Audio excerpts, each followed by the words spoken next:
Hello everybody. If you thought that Titan was the melee class, or maybe even Hunter, then I'm here to tell you that you're wrong. Warlocks are the melee class. Yeah, and you heard right.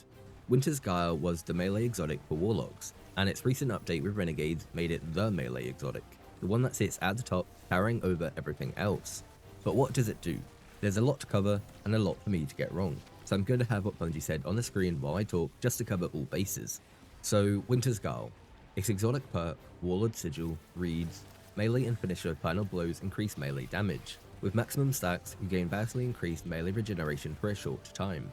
While that's a good basic description, it really doesn't cover everything that the exotic has to offer and doesn't tell you just how powerful your melees become. So, I will. Arcane Needle, at base, and on a Scion, deals 242 damage. At 1 stack, it deals 404 damage, which is a 167% damage buff. At 5 stacks, you're looking at 792 damage, which is a 327% damage buff. And at 10 stacks, you do 965 damage, a 399% damage buff. Once you've reached max stacks, your buff will convert to say Warlord's Fury ready.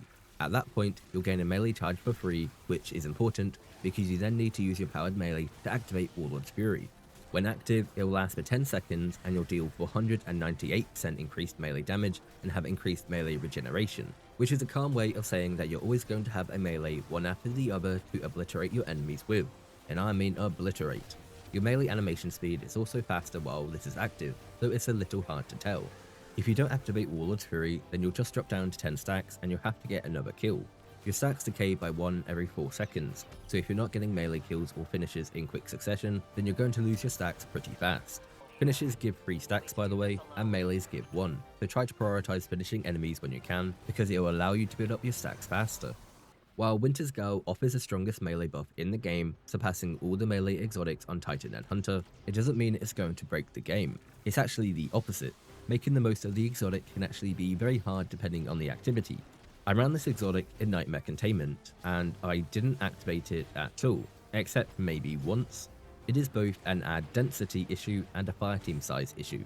If you're competing against players for enemy kills, and the ad density isn't exactly back-to-back enemies, then this exotic falls apart because you can't keep up the stacks. In those kind of situations, then I would just recommend running the exotic class item on Prismatic with Spirit of Symphos, because while it's a lesser damage buff, it's easy to activate. Just be near enemies. You cannot get any simpler than that.